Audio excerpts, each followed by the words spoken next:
조합제TV 시청자 여러분 안녕하십니까. 2019년 11월 12일 새벽 4시입니다.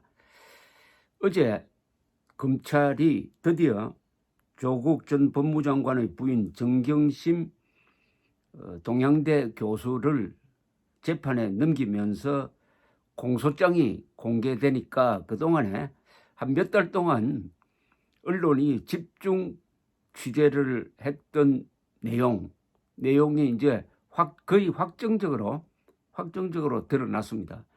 그 중에서 이 사건에서 가장 핵심적인 사안 하나가 동양대학에서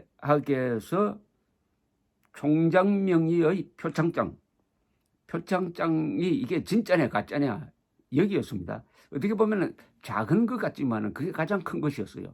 이 사건의 구조에서. 왜냐하면 청문회를 하니까 거기에 초점이 맞춰지고 최성해 동양대 총장은 그건 가짜다, 내가 찍지 않았다라고 주장을 하고, 조국 씨는 그게 진짜라고 이야기하고, 또 청문회 하면은 집권당은 완전히 조국 편을 들고 하니까 먼 데서 바라보는 국민들은 이게 뭐가 뭔지 모르겠다. 그러나 정황상 이것은 가짜일 것 같다 는 정도의 심정이 있었는데, 이번에 이 공소장을 통해서 확정적으로 그 위조 경위가 자세하게 밝혀졌습니다.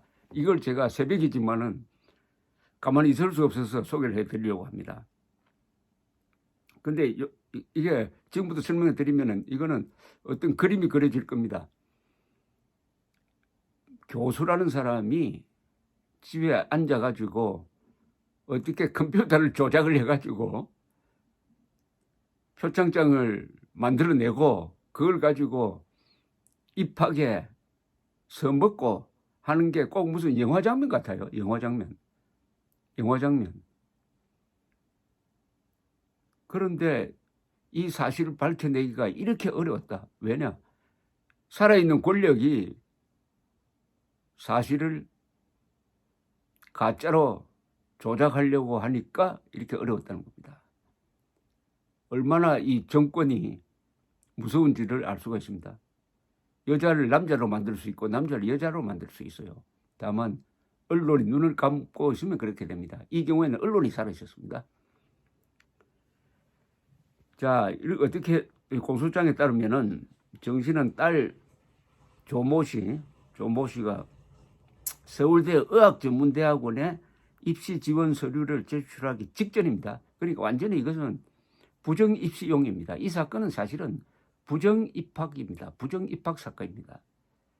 2013년 6월쯤 정경심 씨 아들이 동양대에서 받았던 상장 원본이 있으니까 그걸 컴퓨터로 스캔을 합니다.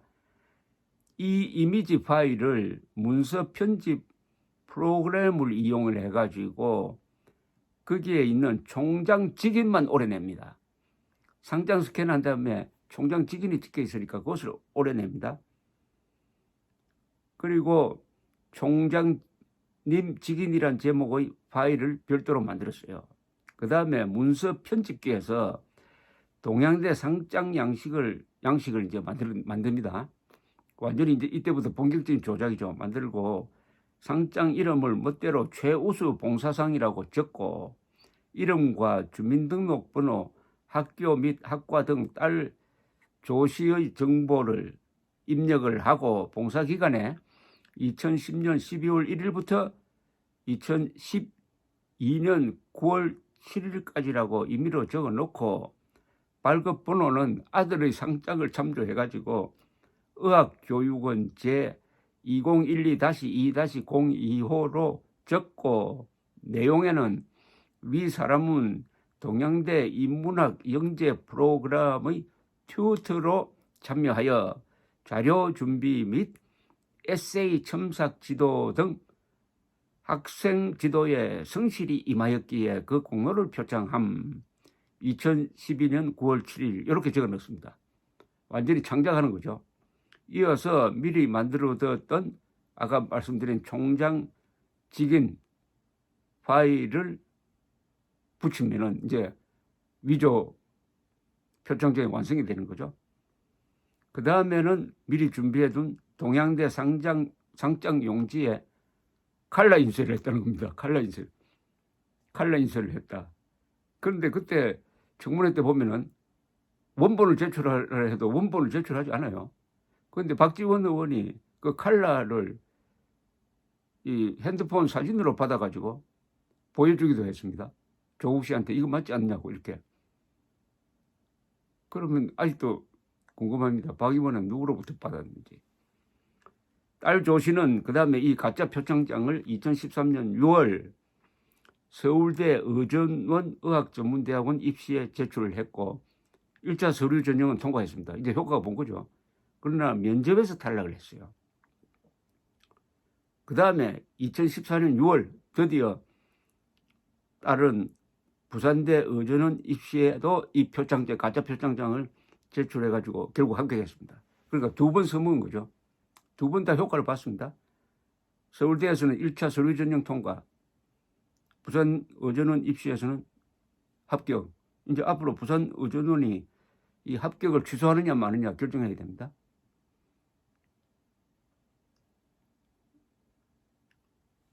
그런데 이 정경심 씨는 2013년 3월 딸이 차의과대학 의전원에서 탈락하면서 총장 표창장 위조를 계획한 것으로 조사되었다고 합니다.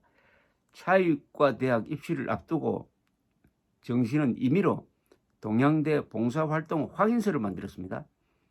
당시 이 대학 의학교육원장으로 있어가지고 딸이 의학교육원에서 봉사활동을 한 것처럼 꾸민 겁니다. 그 근거 서류가 있어야 되니까.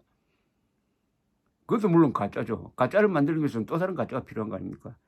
정 씨는 봉사활동 확인서에다가 봉사기간을 2011년 12월 20일부터 2012년 2월 17일까지 2013년 1월 10일부터 2013년 2월 7일까지 모두 116시간을 봉사한 것처럼 기재를 하고 고려대에 재학 중인 이 학생은 아래 기간 동안 동양대 의학교육원 부설 영어 영재교육센터에서 영재교육 프로그램 커리큘럼 정립 및 튜터링 장문 교정 등의 자원봉사 활동을 했음을 확인합니다라고 적었는데 물론 허위였습니다. 검찰은 정 씨는 딸이 고교 유학반에 들어갈 때부터 교육 성적 외 체험활동 등 비교과 활동 경력이 유리하게 평가될 수 있다고 보고 동양대 교수였던 자신과 서울대 교수였던 남편의 지위와 인맥 등을 활용하여 허위 스펙을 만들었다라고 판단을 했습니다. 자, 이게 그동안 요 사건만 둔다면 한 달 동안 한국을 뒤흔든 사건의 실체입니다. 이게 실체입니다. 어떻게 생각하십니까? 첫째, 이 너무나 단순한 사실관계를 이렇게 파악하는데 복잡하게 만든 사람들이 누굽니까? 용감한 사람이 최승혜 총장이 폭로를 하고 나오니까 정권 실세라고 하는 유시민 등 여러 사람이 전화를 해가지고 부탁성 전화를 했다. 여러 사람. 그 다음에 집권 여당이 동원되었다. 그 중에 국회의원 한 분은 이게 만약 사실로 밝혀지면 나는 조국 장관 사퇴를 주장하겠습니다. 이렇게 용감하게 이야기했다가 문재인 지지 세력으로부터 물매를 맞기도 했다. 그리고 드디어 서초동으로 몰려가는 군중이 있었다. 내가 조국이다라고 쓰고 내가 조국이라고 쓰고 정경심 사랑합니다 라고 부르짖는 이른바 촛불 집회가 있었다. 이거를 언론은 방송은 50만 100만이라고 한 10배 이상 부풀려서 하고 집권당은 거기서 용기를 그게 무슨 민심이나 되는 것처럼 하면서 국가기관인 국가기관인 검찰을 다중의 폭력으로 무력화시키려는 시도를 했다. 그래서 변호사 몇 분이 내란 선동으로 지금 고발을 해놨습니다. 대통령을 내란 선동으로. 그랬는데 지금 제가 설명드린 그 내용이 진실이다. 더 작은 진실 하나를 밝히기 위해서. 더구나 최성해 총장은 몸도 안 좋은 분인데 여러 가지 또 무슨 당국으로부터 교육당국으로부터 감사까지 받고 있다는 것 아닙니까? 보복성 아닐까요? 1 더하기 1은 2라는 것처럼 간단한 진실 하나를 밝히는데 수많은 언론, 수많은 검찰이 투입되었다. 왜냐? 권력이 그것을 막으려고 하니까. 그러나 이 정도로 하면은 대부분의 진실은 파묻혀 버립니다. 그러나 이분은 운이 좋게 언론이 좌우를 떠나서 취재 경쟁을 했다. 취재 경쟁을 하니까 취재 경쟁에 빠지면은 독자로부터 시청자로부터 욕을 먹는다. 이게 바로 언론 자유의 중요한 점입니다. 언론 자유는 경쟁을 유발합니다. 경쟁을 하면은 진실을 듣기는 힘든 것입니다. 어쨌든 그동안 검찰과 기자들 정말 고생했습니다. 감사합니다.